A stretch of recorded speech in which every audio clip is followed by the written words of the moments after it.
पिछले क्लास में आप लोगों ने पढ़ा था एक्सरसाइज 1.1 जिसमें आपने क्वेश्चन सॉल्व किए थे रेशनल नंबर और इरेशनल नंबर। अब उसी बेस पे इरेशनल नंबर और इरेशनल नंबर के ही बेस पर आगे कुछ क्वेश्चन और सॉल्व करेंगे। उसके पहले कोई चीज हम थोड़ा सा देखेंगे कि रियल नंबर। रियल नंबर क्या होते हैं? रियल नंबर टू टाइप्स के होते हैं। कितने टाइप्स के? Two types. फर्स्ट क्या होता है?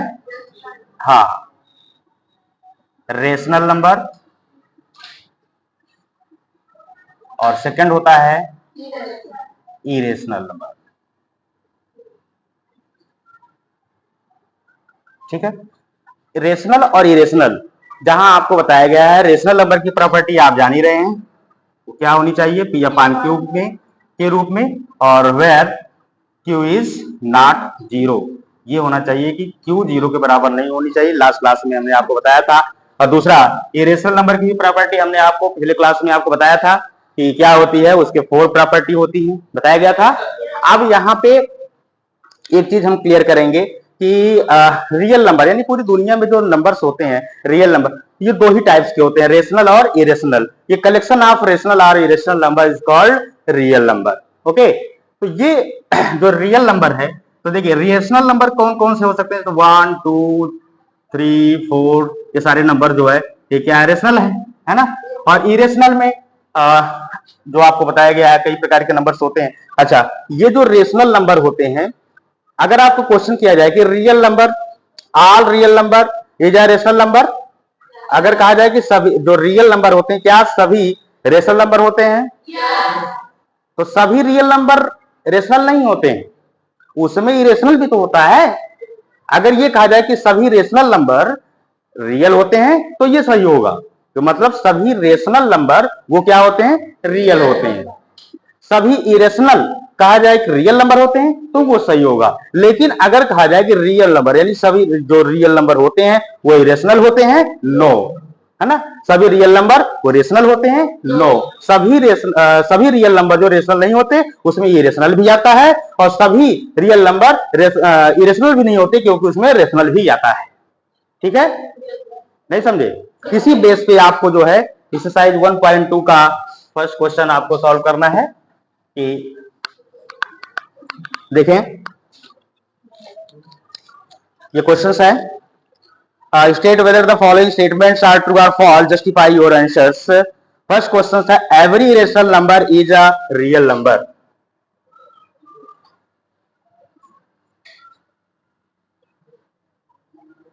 एवरी irrational number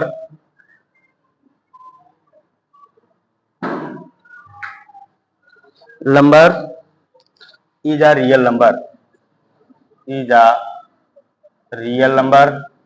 सेकंड है every point on the number line, every point on the number line is of the form under root m, where m is a natural number, where m is a natural number. And third है इसके every real number is a irrational number. Every real number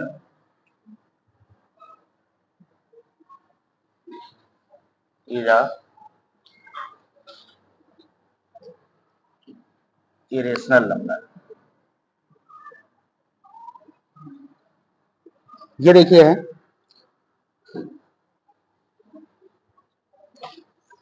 every irrational number is a real number. अभी आपको बताया गया है कि real number क्या होता है। एवरी इरेशनल नंबर, बताइए जितने इरेशनल नंबर हैं क्या वो रियल होते हैं? आपको ये बताना है ट्रू या फॉल्स। तो ये क्या है? ट्रू है कि सभी इरेशनल नंबर क्या होते हैं? रियल होते हैं। लेकिन अगर अपोजिट, अगर रियल यहां कर दें और इरेशनल यहां कर दें कि every real number is a irrational, तब वो क्या हो जाएगा, फॉल्स हो जाएगा। ठीक है, नेक्स्ट सेकंड, अभी 1 मिनट रुकिए। थर्ड देखिए, every real number is an irrational number, ये कह रहा है every real number is an irrational number, सभी रियल नंबर वो इरेशनल होते हैं, फॉल्स, फॉल्स होते हैं। क्यों? इसमें क्या हो सकता है, इट में बी, हाँ, इट में बी रेशनल नंबर। ठीक है, ये रीजन इसका है, इट में बी रेशनल नंबर, यानी कि रियल नंबर में इरेशनल और रेशनल दोनों होते हैं। ठीक है, तो इसलिए ये क्या होगा, फॉल्स होगा। अच्छा, सेकंड पार्ट है, क्या कहा, every point on the number line is of the form under root M where M is a natural number. ये कह रहे हैं कि नंबर लाइन जब आप बनाते हैं,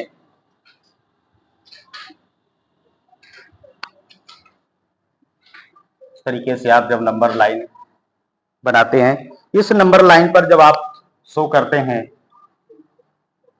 0 1 2 3 4 -1 -2 -3, जब आप ये शो करते हैं तो ये कह रहा कि जो आप अगर इसे हम रूट में कर दें, √3 √4 2 1 √0, यहां देखिए क्वेश्चन क्या गया, every point on the number line, number line पर जितनी पॉइंट होती हैं वो is of the form of √m, वो m होती है, m कोई भी नेचुरल नंबर है, where m is a natural number, जो m क्या है, नेचुरल नंबर, क्या नेचुरल नंबर ही होते हैं।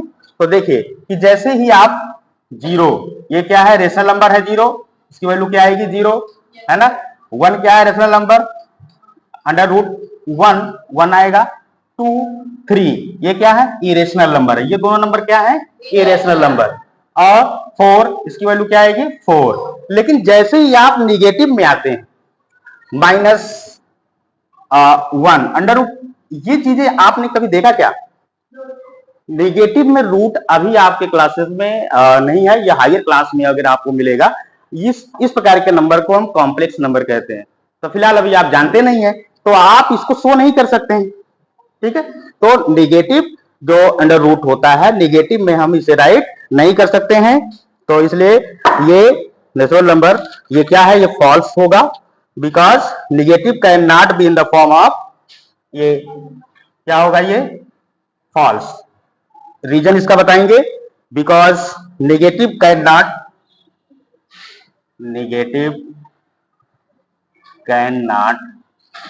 B in the form of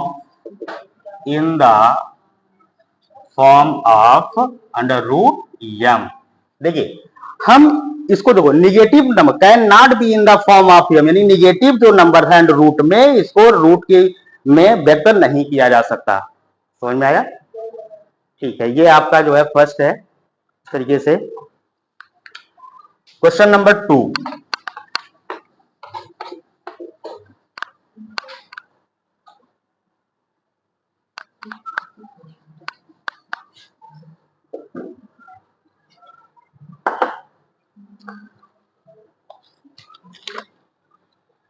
are the square root of all positive integers irrational? If not, give an example of the square root of number that is a rational number. Are the square root of all positive integers? क्या सभी जो square root होते हैं all positive integers के क्या सभी irrational होते हैं? जैसे क्वेश्चन नंबर 2 आप ध्यान दीजिए, या इस तरीके से यार नंबर लाइन वैसे ही 0 1 2 3 4 5 ये नंबर है, या 6, ध्यान दीजिए।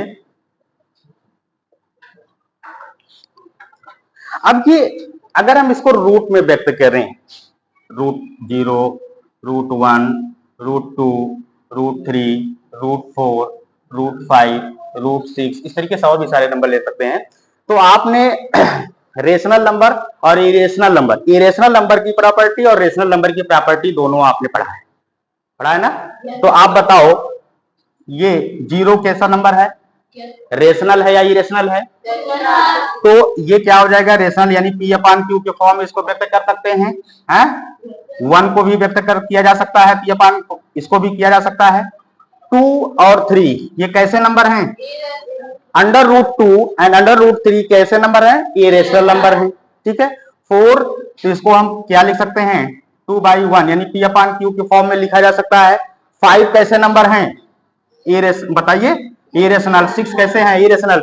लेकिन क्वेश्चन में क्या कहा है? क्वेश्चन कह रहा है T are the square root of all positive integers irrational. क्या स्क्वायर रूट ऑफ ऑल जितने पॉजिटिव इंटीजर्स होते हैं वो इरेशनल ही होते हैं, उसका रूट भी होता है। इफ नॉट, अगर नहीं है तो गिव एन एग्जांपल। तो यहाँ पे एग्जांपल आप लिख सकते हैं कि कौन नहीं है। अब देखिए सारे इरेशनल नहीं है। यहाँ पे देखिए 4 क्या है? रेशनल है। ठीक है। 4 example under root 4 equal to 2 ये क्या है? रेशनल है। सभी इरेशनल नहीं होते हैं। समझ में आया? तो यहां पे लिख सकते हैं 9 इट में बी रेशनल। भाई रेशनल इरेशनल दोनों होंगे ना पॉजिटिव में। पॉजिटिव में आपको लेना 0 1 2 3 4 5 सारे नंबर ले सकते हैं। तो उसमें आप देखेंगे कि केवल इरेशनल ही नहीं आएगा, रेशनल भी आते हैं। क्लियर? इसके बाद आपको क्वेश्चन नंबर 3 क्वेश्चन नंबर 3 है show how under root 5 can be represented on the number line. तो क्वेश्चन नंबर 3 यहां पे locate under root 5 on the number line. तो कैसे हम अंडर रूट 5 को नंबर लाइन पे व्यक्त कर सकते हैं? तो वेरी सिंपल तरीके हैं। इसको आप डायरेक्ट भी कर सकते हैं और 1 बाई 1 करके भी कर सकते हैं। तो चलिए सबसे पहले आपको क्या करना है? कुछ भी नहीं, ध्यान देना है थोड़ा सा। क्या होता है, ये एक आपको लाइन ड्रा करनी है। ठीक है। उस पे आप कहीं पे एक पॉइंट लीजिए, इसको आप ए मान लीजिए। क्या मानेंगे? उसके बाद आप एक 1 सेंटीमीटर की डिस्टेंस लेकर के उसे हम क्या मानेंगे? बी। क्या मान लेंगे? फिर क्या करेंगे? आपके पास कंपास होगा, कंपास से आप इस पर जो है क्या करेंगे? राइट एंगल बनाएंगे। क्या बनाएंगे? तो राइट एंगल बनाने के लिए हम बी पर जो है एक उसका सेंटर रख करके राइट एंगल इस तरीके से जो है बनाएंगे। तो फिर यहाँ पे जो कट हो रहा है यहाँ से यहाँ कट करेंगे, फिर आगे कट करेंगे, फिर आगे जाएंगे, फिर इसको लेकर इसको कट कर देंगे। ये आपका राइट एंगल जो है इस तरीके से बन जाएगा, 90 डिग्री का एंगल बनेगा। ठीक है। तो जिसे आप क्लास जूनियर की क्लासेस में पढ़ करके आए हैं कि राइट एंगल हम कैसे बनाते हैं बाय विद कंपास। ठीक है। तो ये आपका जो बन जाएगा 90 डिग्री। इसके बाद आपको करना क्या है? 2 सेंटीमीटर लेकर के यहां से आपको कट कर देना है। कितने सेंटीमीटर लेना है? 2 सेंटीमीटर लेना है। जहां जाता है उसको आप सी मान लीजिए। क्या मानेंगे? सी को ए से फिर मिला दीजिए। अब यहाँ आपके पास क्या बन गया? एक ट्रायंगल बन गया, ट्रायंगल ए बी सी। क्या बना? Triangle A B C. अब यहां से आप जो है पाइथागोरस ट्रिपलेट आपने पढ़ा है। पाइथागोरस ट्रिपलेट में जो राइट एंगल ट्रायंगल पे लागू होता है, जहां पे हाइपोटेनस का जो साइड है, हाइपोटेनस का स्क्वायर इक्वल टू बेस का स्क्वायर प्लस परपेंडिकुलर के स्क्वायर के सम के बराबर होता है। ये आपको बताया गया है, आप जूनियर क्लासेस में भी पढ़ चुके हैं। तो यहाँ हाइपोटेनस आपकी क्या है बताइए? हाइपोटेनस क्या है? AC। AC का स्क्वायर ये किसके बराबर होगा? ये बराबर होगा आपकी जो बेस है, बेस और परपेंडिकुलर के स्क्वायर के सम के बराबर होगा। तो आपका बेस यहाँ पे क्या है? AB का स्क्वायर। ठीक है। प्लस परपेंडिकुलर क्या है? BC। BC का स्क्वायर। तो AC स्क्वायर ऐसे ही ठीक है। AB स्क्वायर, AB की वैल्यू हमने यहाँ पे 1 सेंटीमीटर माना था, है ना? 1 का स्क्वायर कितने का? प्लस BC स्क्वायर, BC की वैल्यू क्या है यहाँ पे? 2 का स्क्वायर हो जाएगी। AC स्क्वायर ऐसे ही ठीक है। 1 का स्क्वायर 1 हो गया, 2 का स्क्वायर क्या हो जाएगा? 4 हो जाएगा। AC स्क्वायर ऐसे ही ठीक है, 1 प्लस 4 कितना हो गया? 5 हो गया। अब AC इक्वल टू ये जो स्क्वायर है इधर लाइए, अंडर रूट 5 हो गया। तो AC की वैल्यू कितनी आ गई? तो ये जो AC है ये आ गया आपका अंडर रूट 5 हो गया। कितना हो गया? Under root 5। अब आपको क्या करना है? अब आपको अपने कंपास को A पे रख करके C तक ऊपर पूरा ओपन करना है। ठीक है। A से C तक की डिस्टेंस जैसे ही कंपास में आप रेडियस लेते हैं A पे रख करके फिर इसको जो है आप ऐसे इधर आर्क खींच दीजिए। तो जैसे आप करेंगे तो ये कुछ इस तरीके से आएगा, इस नंबर लाइन पर, इस पोजीशन पर, जिसे आप मान सकते हैं डी, और ये डी आपका है √5। इस तरीके से आप √5 को लोकेट कर सकते हैं नंबर लाइन पर। इसी तरीके से √3, √2 या 4 को आप भी जो है लोकेट कर सकते हैं।